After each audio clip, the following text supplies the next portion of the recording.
Right बेटा जी, तो हम क्वेश्चन 1 डिस्कस कर रहे हैं जहां पर हमने ये देखा कि A B C D is a quadrilateral, और उन सब साइड्स के, ऑल 4 साइड्स के मिड पॉइंट्स हमें नोन है। P is the mid point of A B, Q is the mid point of B C, R mid point of this and S mid point of this side. ये हमको यहाँ पर mention है कि P Q R and S are mid points of these 4 side. तो अभी वो हमें कह रहे हैं आप ये बात शो करें, प्रूव करें that S R is parallel to A C. S R AC के पैरेलल भी है और एस आर एसी का हाफ भी है। तो हम इसको कैसा शुरू करेंगे, पहले गिवन में लिखेंगे that ABCD is a quadrilateral, then mid points लिखेंगे, देन टू प्रूव में लिखेंगे ये फर्स्ट वाला, सेकंड वाला, थर्ड वाला पॉइंट, एंड देन प्रूफ के अंदर you will start with in triangle D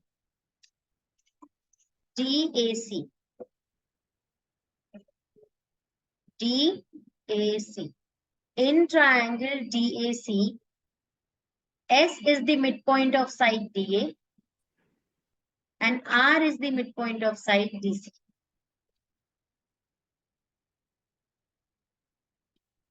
दोनों मिड पॉइंट्स है ना। और फिर आप लिखेंगे सो। मैम आप रिपीट कर सकते हैं क्या? बेटू आप भी लिखेंगे कि S is the midpoint of DA and R is the midpoint of DC.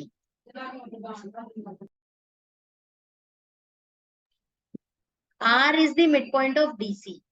अभी ये लिखने के बाद you right so SR is parallel to AC and SR is equals to half of AC, और उसका रीजन आप ये थ्योरम लिखेंगे, मिड पॉइंट थ्योरम। ब्रैकेट में इन दोनों चीजों का रीजन आप ये लिखेंगे। हम पूरा थ्योरम लिखना होगा या सिर्फ मिड पॉइंट थ्योरम? पूरा थ्योरम बेटा, इनिशियली पूरा थ्योरम। जब क्वेश्चन हाई वेटेज के हो जाएंगे ना, तब थ्योरम लिख सकते हो सिर्फ, क्योंकि तब वेटेज बाकी चीजों की बढ़ जाती है, but initially you will do it like this. और फिर मैम एक्सेप्ट कर ले तो मिड पॉइंट थ्योरम लिख सकते हो सब। ठीक है बच्चे, आ गई बात समझ में सबको? मेरे को आपको कुछ बताना था। साची 2 मिनट बेटा, क्वेश्चन कर लो फिर बताना। अभी ये हो गया, सब लोग ने लिख लिया कि किस तरीके से एसआर जो है वो पैरेलल हुआ एसी के, एंड एसआर किस तरीके से हाफ हुआ एसी के। सबने नोट कर लिया, मैं आगे चलूं? ओके। अभी in the second part they are asking PQ is equals to SR, आपको प्रूव करना है। PQ SR के इक्वल प्रूव करना है, तो मैं क्या करूंगी, सेकेंड पार्ट को प्रूव करने के लिए I will again take in triangle BAC। कौन सा triangle this time? BAC, this triangle this time. और इसके अंदर I will say P is the mid point of AB and Q is the mid point of BC। And again I'll write PQ will be parallel to AC and PQ will be half of AC. And bracket में फिर से वही reason, mid point theorem.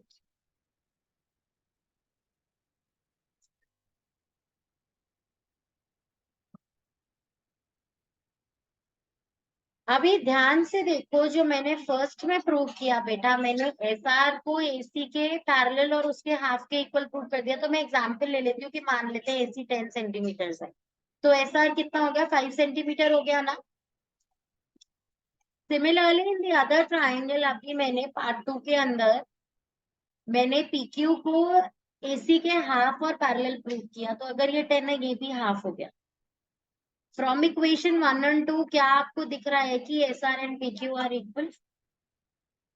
आ रही है सबको बात समझ में? कैसा किया? किसको नहीं आई ये बात समझ में? मुझे। जिया ध्यान से जब समझा रही हूँ ना तो स्क्रीन पे देख, कॉपी नहीं कर बेटा। देख, पहले पार्ट में SR is parallel to AC and SR AC के हाफ के इक्वल प्रूव किया। अगर फॉर एग्जाम्पल AC 10 है तो SR 5 सेंटीमीटर हो गई, राइट। सेकेंड पार्ट में जब मैंने इन ट्राइंगल BAC लिया, ये वाला ट्राइंगल लिया, तब इसके अंदर मैंने लिखा कि P मिड पॉइंट है AB का, Q मिड पॉइंट है BC का, तो PQ जो लाइन होगी जो mid point to mid point joint है वो AC के पैरेलल होगी और AC के हाफ के इक्वल होगी। Mid point theorem again. तो अगर ये 10 है तो ये भी 5 हो गया बेटा। फ्रॉम इक्वेशन 1 एंड 2 SR भी AC का हाफ है और PQ भी AC का हाफ है, दोनों AC के ही तो हाफ है, तो दे आर आपस में equal because they are halves of the same thing, right और नॉट। तो इसीलिए SR जो है फ्रॉम इक्वेशन 1 एंड 2, ये वाली जो चीजें आपने इसे इक्वेशन 1 ले लिया था और ये जो आपने लिखा है इसे इक्वेशन 2 ले लिया। From equation 1 and 2 SR is equals to PQ prove हो गया, राइट बेटा। अब भी ध्यान से देखो बेटा, पहली चीज में मैंने SR को पैरेलल भी कहा AC के, तो क्योंकि पैरेलल कहा तो मैं ऐसा सेम एरो हेड्स लगा रही हूँ, और इसको हाफ भी कहा है ना, अगर ये 10 है तो ये 5 भी कहा, दो चीजें बताई ना मैंने फर्स्ट पॉइंट में। ऐसा ही सेकंड फैक्ट जब लिया था ट्राइंगल BAC का, तो वहां पे भी मैंने दो फैक्ट्स बताए थे। क्या बताए थे? PQ is parallel to AC, तो इधर भी डबल हेडेड एरो लगा देती हूँ क्योंकि पैरेलल है, और इधर भी 5 सेंटीमीटर लिख देती हूँ क्योंकि ये भी हाफ है। अब आपको क्या ध्यान से ये बात दिख रही है कि SR जो है वो PQ के इक्वल भी है और PQ के पैरेलल भी है। एरो हेड्स देखो, है ना, SR AC के पैरेलल और PQ AC के पैरेलल, तो इसीलिए SR और PQ आपस में पैरेलल भी हो गए और इक्वल भी हो गए। तो मैंने आपको ये बात समझाई थी लास्ट क्लास के अंदर कि किसी भी गिवन डायग्राम को अगर आपको पैरेललोग्राम प्रूफ करना हो तो किसी एक पेयर को आप पैरेलल और इक्वल दोनों प्रूफ कर दो, वो पैरेललोग्राम प्रूफ हो जाता है। Did I tell you this thing और नॉट? तो हो गया ना फिर तो PQRS इज अ पैरेललोग्राम, क्योंकि SR is equal to PQ also and SR is parallel to PQ also. Same pair of opposite side, parallel भी है एंड इक्वल भी है। अंडरस्टूड बेटा जी और नॉट? सबको समझ में आ रहा है?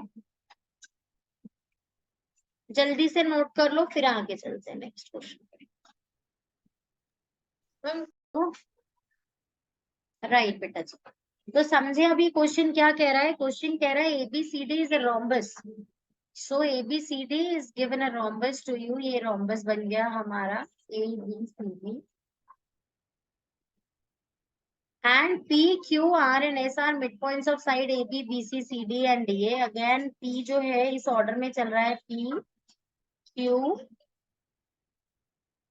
and S, ठीक है, respectively. Show that quadrilateral PQRS is a rectangle. अभी सबसे पहले मुझे कौन आप में से बताएगा कि if ABCD is a rhombus तो इसमें क्या क्या प्रॉपर्टीज गिवन है? बताओ।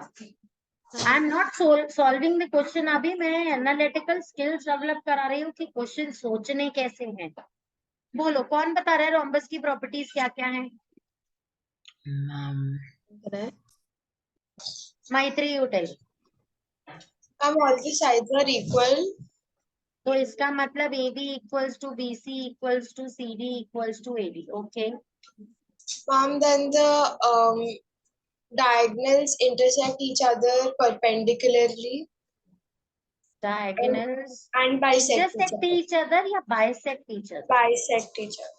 Bisect is the correct word बेटा, क्योंकि intersect तो ये भी हो सकता है। Yes, ma'am. तो they bisect each other perpendicularly. Okay, and then That's all. हाँ जी जनीशा। Ma'am, all the interior angles of a rhombus are not 90 degree. हाँ, ऐसा देखो, आर नॉट 90 डिग्री ठीक कह रहे हो, लेकिन there can be a special rhombus no जो 90 डिग्री वाला हो सकता है, तो वो स्क्वायर या रेक्टेंगल हो सकता है ना। Ma'am, opposite angles are equal. Opposite angles are equal, right? Ma'am, This opposite angle sides equals are to this parallel. angle and this angle equals to this angle। और Ma'am, वो बताओ तो Saisha. parallelogram भी बन सकता है।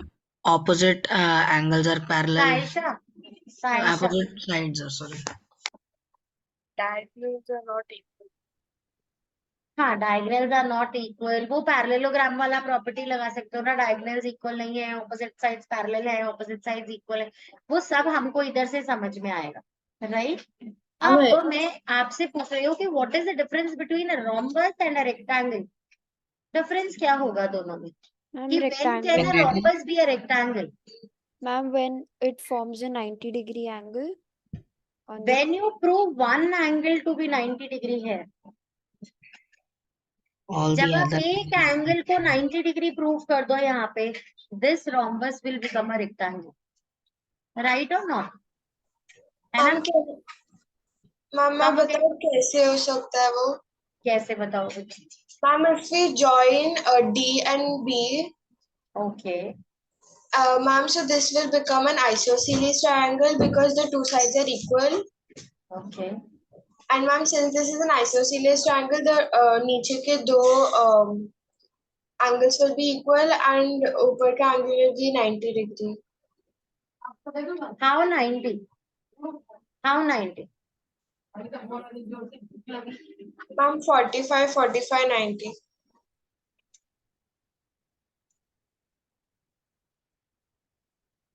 आ गया सबको समझ में? हम PQRS को करना है रेक्टेंगल। अभी समझो, ये तो रोम्बस प्रूव हो गया ना, ये रोम्बस रेक्टेंगल प्रूव हो गया।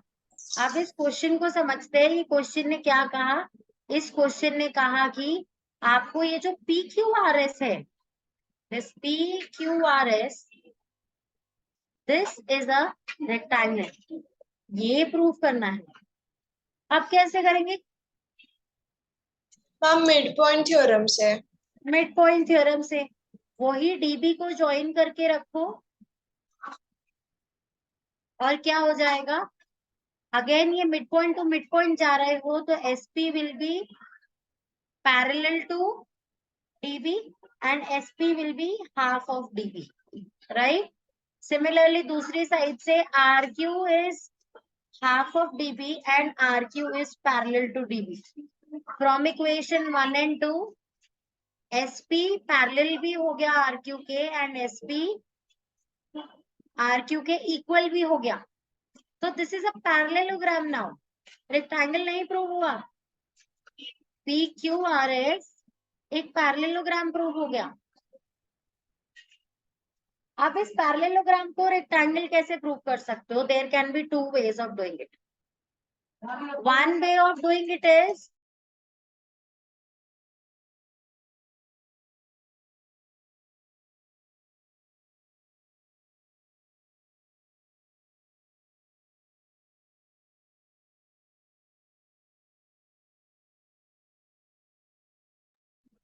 एक तरीका क्या है बेटा, कि आप अगर इसकी डायगोनल्स को इक्वल प्रूफ कर दो तो द जॉब इज डन, क्योंकि पैरेललोग्राम के तो डायगोनल्स इक्वल नहीं होते, है ना, लेकिन रेक्टेंगल के डायगोनल्स इक्वल होते हैं।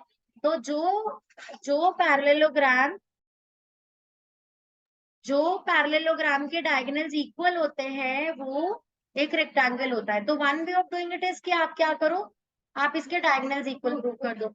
Another way of doing it is कि आप यहाँ 90 डिग्री प्रूव कर दो, क्योंकि पैरेललोग्राम विद 90 डिग्री का angle at the vertex is a rectangle. क्या करना चाहोगे बताओ?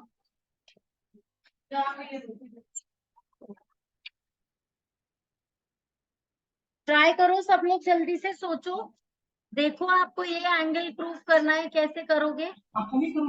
मैम ये भी आइसोसेलेस ही हो जाएगा, अगर बाहर के 45 तो बीच का 90 है। बाहर का 45 एंड बीच का 90, कौन सा एंगल कह रही हो बेटा मैं? मैम देखो, in triangle RCQ, okay, the two sides are equal, so like the base angles will be equal. Okay, क्यों मैम है ये आरसी? और मैत्री जब ये बात कह रही है कि RC is equal to CQ, ये भी एक आइसोसेलेस ट्रायंगल है, how? Ma'am because R and Q are the midpoints, no, तो RC Exactly. क्योंकि डीसी जो है वो सीबी के इक्वल था, तो दोनों का हाफ भी इक्वल होगा, तो इसका मतलब ये भी आइसोसेलेस ट्रायंगल हुआ ना, राइट और नॉट?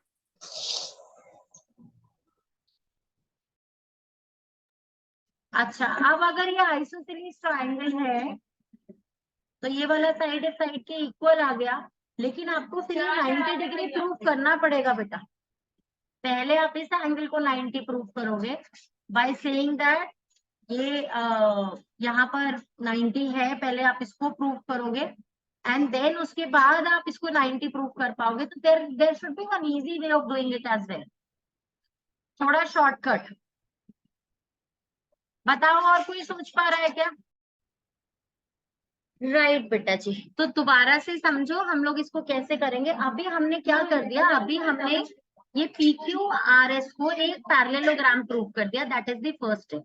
सेकेंड स्टेप के लिए मैं एक डायगोनल और ड्रॉ कर रही हूँ, और क्योंकि ये डायगोनल्स ऑफ रोम्बस है तो मुझे पता है कि they bisect each other at 90 degree, है ना।